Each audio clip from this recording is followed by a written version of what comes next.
Okay, we're out here on a nice, brisk November day. Um, it's bright, partly cloudy, about 40 degrees. So it's a little bit on the chilly side. This is a pre-drywall inspection. Some people call them a framing inspection, if you will. There's a lot of framing included in these inspections. Our house has a dark roof. Again, faces south. These are the main sewer cleanouts for the structure. One goes this way, one goes that way. They're supposed to be right about where they're located, so there's nothing wrong with that. But whereas this one has a cap, alright, this one doesn't have a cap. It's saturated, it's full of water, it doesn't look like it's draining. Let me write that down. The main drain doesn't appear to be draining. We're going to start ourselves on the front porch, vestibule. Well, actually there's only one door.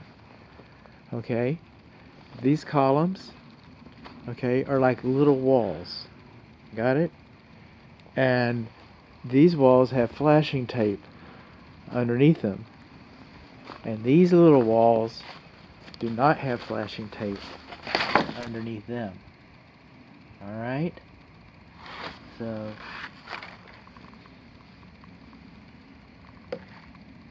actually, I'm going to go back a little bit and call these columns, well, I already called them columns, little walls, but they should be treated like posts, which will be a column after they put the brick around it. So all of these should have metal stands underneath them, like on the main back patio. They put them on the main back patio. Well, if they don't belong there, they need to take those off and make them like the rest of these. But we do not have stands underneath any of our columns or posts on the front porch. And the two smaller porches, we'll get to them, on the northwest and southwest corners. So over there we do not have metal stands. The reason for the metal stands is that they prevent moisture from wicking up off of this concrete into the wood and rotting it.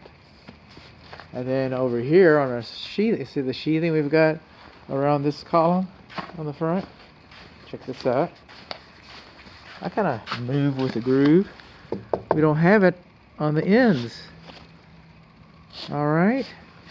Well, we can have it on the inside, but we don't have it on the outsides? What's that about? This is even better. I guess better, but this is a better example. Check this out. Does it look to you like the color of the wood has changed? You know why? It's because it's not flashed. And I'm not talking about the shadows. I'm talking about all that black stuff in there. It's wicking up off the ground. It's blowing in. It's not protected. It's not protected. Let me come over here. Use this as an example. Get started on the right foot. This is flashing tape, supposed to be rolled. We got different sheathing here. Alright? One has got, for shear forces, and one is energy only. And water, it's your drainage plane behind your brick. That's your drainage plane behind your brick. Does that look like there's a hole in your drainage plane to you? Looks like there's a hole in my drainage plane to me. Does that look like a hole in the drainage plane to you? It looks like a hole in the drainage plane to me. Let me get my paint. What kind of paint do you use, bud? Pink? Yeah, I found somebody out here was using pink paint. I was like, man, you're stealing all my tricks. I wanted to be different. It looks like it's gonna leak to me. Looks like it's gonna leak to me. Alright? So, but the point is we come across here and we're changing materials and we have flashing tape for the materials. Alright? We're supposed to have flashing tape on these joints because they're not lapped. Okay? So these joints can be lapped. But are they? No, they're not. Look at that. I'm learning as I go. There should have been flashing tape there. And it's kind of hard to tell because if we look up here a little bit,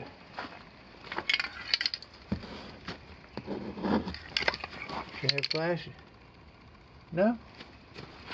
But if you look up over the window, you can see the flashing tape. It's clear.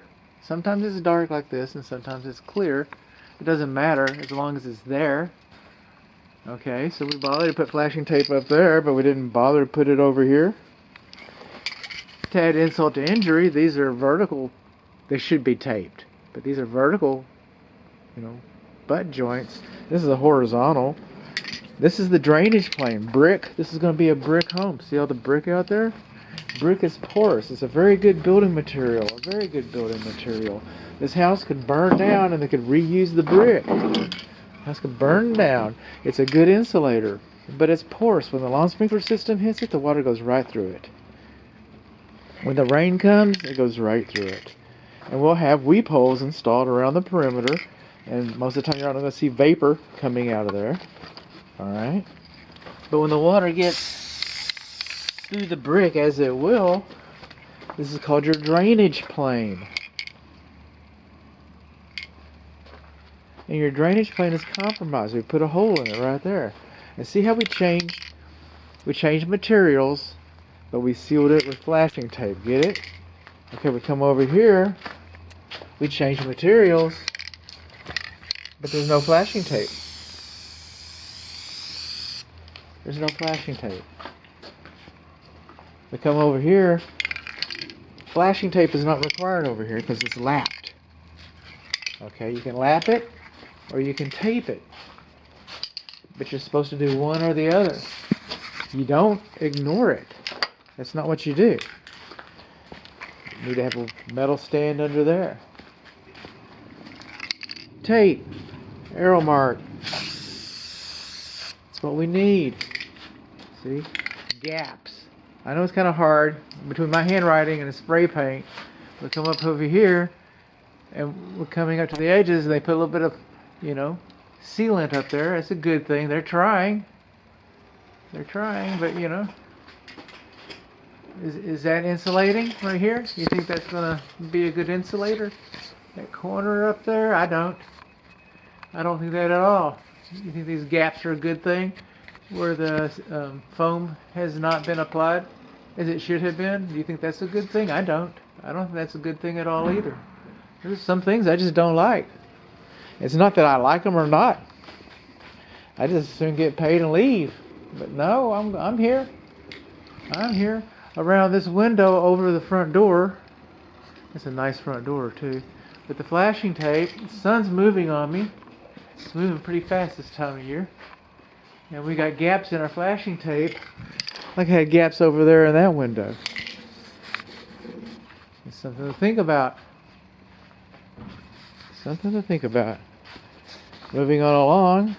South. East side of the home. It gets pretty uneventful here for a little bit. Boring is good, right? It's pretty uneventful. In case you want to know, these straps are ties for the brick. To hold the brick up because there's going to be a gap between the brick and the wall. The straps don't go all the way up because they're going to brick this high and they're going to build scaffolds and they're going to install more ties. They should. If you got some time to come out here when they're bricking this thing, make sure that you get all the ties you're supposed to. You can do that. Again, boring, so I'm coming along. Boring. And then we find over here, this is one of the 4 HVAC condensing units. You have one on the east wall and 4 on the west wall. But this is the 220 power coming into the condensing unit. You see that our piping has been sealed. That's a good thing. And they look here, they got the nipples on there so they can pull a vacuum. This is an electric receptacle outlet for the service guy, so he can run a vacuum pump. You know, this should be sealed. You think water can get in there? I do. That's what I think. I think water can get in there just fine. Then it gets boring again. Boring. And again, boring is good. We move on along. And I'm looking because you see something twice, you see something else. That's why I had to pick up my can, my paint can. Moving on along. And then, bang, here comes a good one. This is a post-tension cable. This is a post-tension slab foundation. Within 72 hours, these cables are supposed to be stretched. It's the stretch that gives them the power. Be stretched. That's a pocket right there, that little plastic thing. So it has to be stretched, secured, snipped, cut off, sealed with cement, so they look like these little circles over here. And we didn't do that. Why didn't we do that? That needs to be taken care of. It's still a relatively young child. You can still pull it. It would have been better if it would have been done right. I'm not gonna lie about that. It would have been better if it would have been done right. But they'll come in, they'll pull it, they'll cut it, they'll snip it, they'll make it right. I know they want to. I know the builder wants to make it right. I just got a feeling about this builder that he wants to make it right. He's not going to tell you that he's going to do it wrong, is he? No. He wants to do it right. I'm sure he does. Why would somebody give you a reason for not doing it right? Boring, boring, which is right. See? Things can be done right. Boring with straps and straps. Coming on along here. Again, I don't remember seeing anything too much of an event over here. This is a good place for an example. This is the only place on the structure, but on this patio, these posts have metal stands installed underneath them. Now, if those stands are wrong, they should take those stands off so to be like the others, but the fact is, the others are wrong. And they should look like this one. They should look like this one. Here's something about concrete. The builder's going to tell you this. It gets hard and it cracks. Well, I've got some criteria. We got level grading and drainage. It's premature for that. This is a framing. All right, but we do want our yard to slope out towards the back. But back to the cracks. Are they wider at the outside perimeter than they are in the middle? Because if they are, that's called a clue, and it's not. Okay, is it wider than a 32nd of an inch? And it's not. More than two places, more than one place, it's not. Eighth of an inch, it's not. Is it in plane? Can you drag your foot across it and catch it? No, you can't. It's in plane. This is typical. Now, I get it. Your neighbors aren't going to come over and say, like, wow, you got some of those typical cracks. I wish we had typical cracks like that. No, it doesn't usually work like that. But a lot of times my clients do obsess on cracks. And, you know, sometimes it's not without reason. Sometimes it's not without reason. But at this point in time, this crack does not affect the foundation or the house. It's just typical to the building materials. So, you know, it kind of is what it is at some point. Nobody has control over this. It's, you know, fate. Right? The tape around these windows on the north wall, it needs to be. This tape needs to be sealed up better.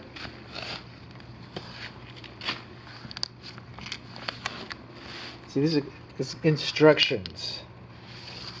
They want this stuff burnished. They want it tight. They want it down. They do. We're going to have a little kitchenette out here. This is a gas port on the patio. You might want to check with, if you're going to put a grill out here, check with the manufacturer, the grill manufacturer, to see if that's an acceptable application to put it underneath. You know, you got a lot of room out here. I would do it. You know I would do it. But you got a lot of room out here. You got a lot of air. It's probably not going to be an issue. But you do want to check with the manufacturer if you're going to burn gas on the patio. You do.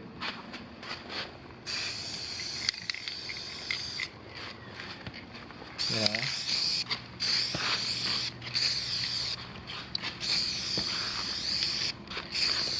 all these little blemishes. Tape. Tape is cheap.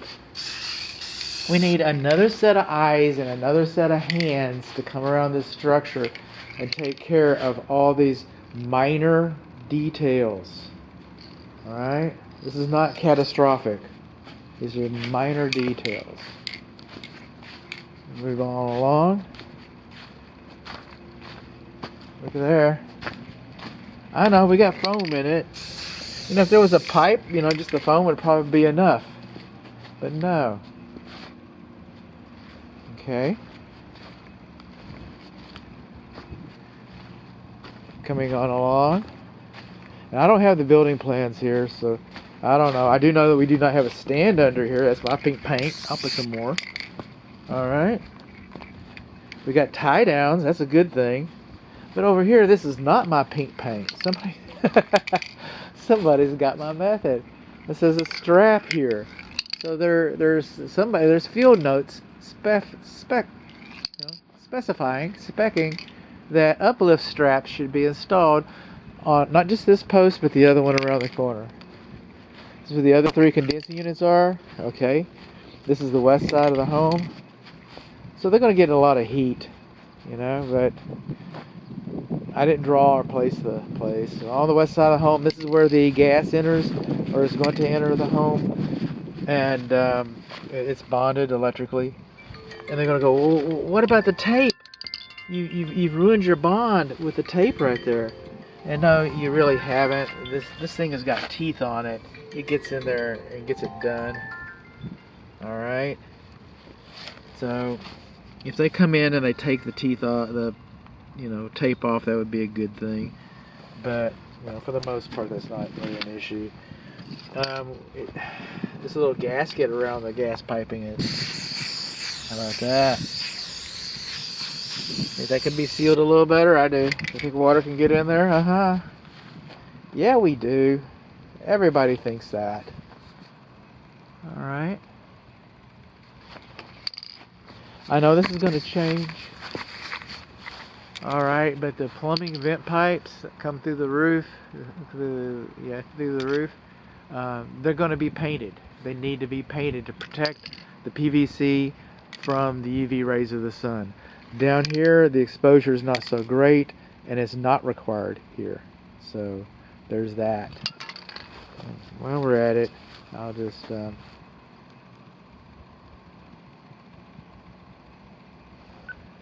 plastic under the bonding clamp on the gas entrance. The gasket around the gas entrance is torn and compromised. Again, we do not have a stand.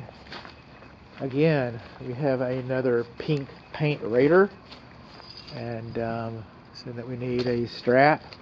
It would be an uplift strap. This is the smaller garage. This is the pedestrian door to the exterior. It looks to me like it's been designed to have a transom light that has not been installed yet. Moving on along. I'm seeing faucets, but I don't see where the main water meter is yet. I'll have to identify that eventually, sooner rather than later. But eventually we're going to identify it. If not on this inspection, on the final. Moving on along.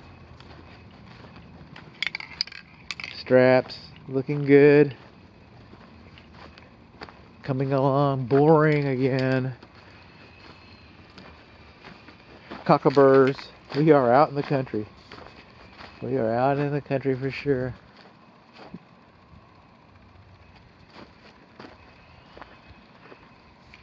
And this is where we started.